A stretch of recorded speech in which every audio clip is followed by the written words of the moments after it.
have Kwanza, yeah. All the way from Penango. Mpieni makofi. The only one, the only elder here. And Moroto.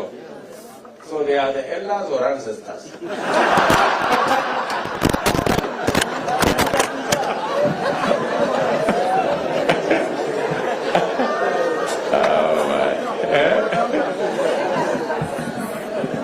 Okay. So I think that gives us the framework of our. You can see we're quite a mixed group. We have all manner of people. So why I did that is I wanted for all of us to know that there is something we can learn from the younger ones. But there is something also we can learn from the seniors. I want to ask the seniors who are here, let us take time and mentor the newcomers. Let us make it our responsibility. Don't monolize anybody. Don't harass the younger ones. And please be useful. You know, show them how CDF works. Show them how committees work. Don't assume. Don't take it for granted that people know how to do stuff. Tomorrow we are also going to have a session to show you a bit of etiquette. We want to show you how to hold, what to do, because sometimes we get embarrassed when senior people don't even know how to hold a spoon or how to hold a fork. So tomorrow we'll take time because we want to mentor everybody. And some people take things for granted. Mnanielewa? So tutapangana namna hivyo. Hiyo ni number one. Number two, it is very important for us to have a meeting so that we can agree on the plan we have. This PG is for us to interrogate our party manifesto, the Kenya Kwanza manifesto, because that is the basis upon which we were elected. We made commitments to the people of Kenya. We have started to discharge some of those commitments. I had made a commitment that we will appoint the 6 judges. We have appointed the 6 judges. We made a commitment that we will provide financial independence for the police. I already issued instructions, and yesterday that was implemented by Treasury. Now, henceforth, the police will have an independent budget. They will not be begging for money from other offices. We will allocate them the resources as is being done by Parliament, and we will begin to make demands of them on matter security, because in the past they used to give excuses of depending on finances from other offices. Now they have their own independent financing. We expect improved security in the country. We expect expeditious matters to do with public wastage in public resources should be dealt with firmly, decisively, and in a timely manner. We expect that the fight against corruption will be scaled up. We expect that our insecure areas, cattle rustling, conflict amongst communities, will be dealt with calmly and decisively. And I have already informed the police that that is why we gave them their money. They will have a direct charge, and they will decide in accordance with their security plan, in accordance with the way they want to discharge their mandate, without having recourse to anybody, but with clarity and independence, because that is the requirement of the Constitution. There will be other things we are going to be doing in the short term to ensure that we take this to the logical conclusion. Let me also say the primary reason why we are meeting here today is so that each and every one of us can understand the commitments we have made to the people of Kenya through our manifesto.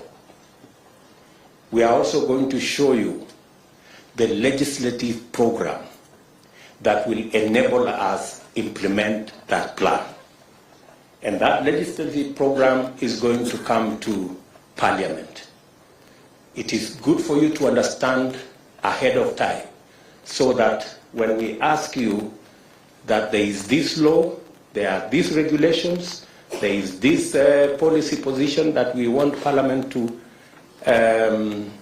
pass for us, it will be understood that this is in furtherance, and you will already have the information to make sure that you pass it in a manner that it will give us the instruments to be able to deliver to the people of Kenya.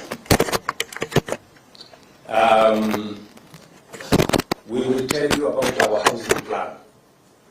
We have Charles Hinga here. He will take you through our housing plan, the plan that we were supposed to implement in 2018. But we lost the opportunity to implement it in 2018 because we took a tangent and went to BBI and went to other stories. I want to promise you that this is one plan that is a must-do for us. It will create millions of jobs for our young people. It will sort out for us our challenge of housing. Many people are living in deplorable conditions in slums and other informal settlements. They are paying 3,000 to 5,000 shillings, sometimes 6,000 shillings, in houses that have no toilet, that have no water, that have no electricity. We can give those people a decent house where they will pay the same 5,000 in terms of mortgage and be able to own the house further down the road. We will be requiring you to do some adjustments on the law so that we can implement that plan. We will be taking you through our universal health coverage plan so that you also understand what we need to do so that we can actualize the commitment we made to the people of Kenya on matters to do with universal health coverage. How are we going to make it 300 shillings for the lowest category, and how are we going to graduate it so that instead of being a fixed amount, people contribute in accordance with their incomes and provide a mechanism where we can carry the majority of Kenyans, work with the people in the informal sector, and also make sure that we carry the majority of Kenyans. When I say the majority, I mean actually everybody. And it is good for you to understand. We will also be making a presentation to you on savings and what you need to do to make sure that we improve the culture of savings. Savings is what gives us the resources for investment. In fact, the norm is investments is actually a function of savings. You can only invest if you have saved. Today, we are among the least savers in our continent. You can't believe it. Tanzania has a better saving culture than us. They have a smaller economy than us. Uganda have a huge pension scheme, bigger than ours, and they have a smaller economy. So we have to rejig, we have to change, and the people from our professionals working with the people from NSSF will be here tomorrow morning so that we can take you through what we need to do. Today we have savings of like maybe 1.5 trillion, which is very small. It is not even I think it is not even a tenth of what is the savings of Uganda. Mnajua hivyo? So we will take you through the motions so that we are all clear, because good people, we have no option but to change this country, and we are the people who are going to change it.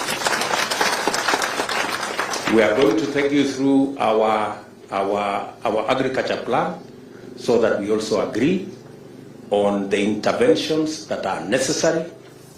We have agreed as a government that we are not going to be subsidizing consumption. That is why we are going slow on matters to do with subsidizing consumption. We are going to work and support producers. That way, even if we are intervening at that level, it gives us a bigger leverage. Let me give you an example. The unga subsidy that was done, I was being briefed by the Ministry of Agriculture. The unga subsidy, for 1 month, the taxpayer was asked to give 7 billion for 1 month. Ile unga ya 100, which was nowhere in the first place. Very few people got to ever, yet we spend 7 billion shillings. If we had spent 7 billion shillings in fertilizer, it would be a very different ballgame. We would probably, because, for example, we are intervening, as I announced the other day, we are intervening on fertilizer for the short rains, 1.4 million bags. We are intervening for tea fertilizer. That's another 1.7 million bags for KTDA. It is costing us less than the subsidy of unga that is for 1 month. And yet the subsidy we are providing is going to reach close to 500,000 farmers. That's the difference. So it is not how much money you spend. It is where do you spend money so that you get value for every coin that you spend. So we will be discussing our agriculture plan tomorrow so that you can understand, and so that when it comes to Parliament, you know where to allocate resources that will go into helping our producers. We will be discussing with you all the other categories of our plan so that we can measure up to what the people of Kenya want. Let me tell you this. The reason why we did not do as well the last 5 years is because we did not engage our legislators. Our legislators knew very little about our plan. That is how we failed. And that is why we must start here. You people must understand. You must be the champions. you must be the people to explain so that this plan can succeed. Tunaelewana jamani? So, mimi nawauliza, let's be patient. I know sometimes people have phones, they are sending messages left, right, and center. But let's be just patient so that we can go through these motions. Finally, we will be talking about katikati. Let us also agree that Parliament is an important stage.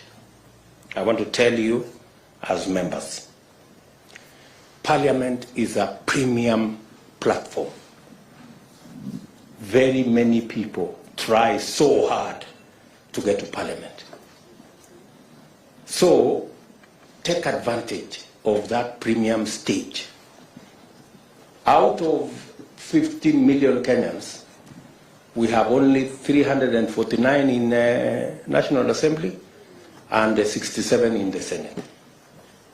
Consider yourself privileged to access the stage in Parliament and make use of it. It can make your career, it can unmake your career, the way you use the floor of the House. There is the temptation when you come to Parliament to chase this, chase that, chase the other, until it is reported that you are a no-show in Parliament. Unajua kuna watu wanaandikwa ati hawajawahi kuzungumza kwa bunge. Please, nataka niwaombe. You know? Why do you look for a premium stage and then you abscond? You do nothing with it. Kwa sababu Parliament sio mahali ya kuuza viazi ama kufanya. Parliament ni mahali ya kuongea mambo ya wananchi. To articulate issues that are important to your constituents, issues that are important to your party, issues that will shape the future and destiny of our country. And that is the stage you have. It's a premium stage. It's not a stage that anybody can walk in and have. So, while you have the privilege to be a member of Parliament, please make use of that stage. Sometimes it is it's quite intimidating, especially for the new members.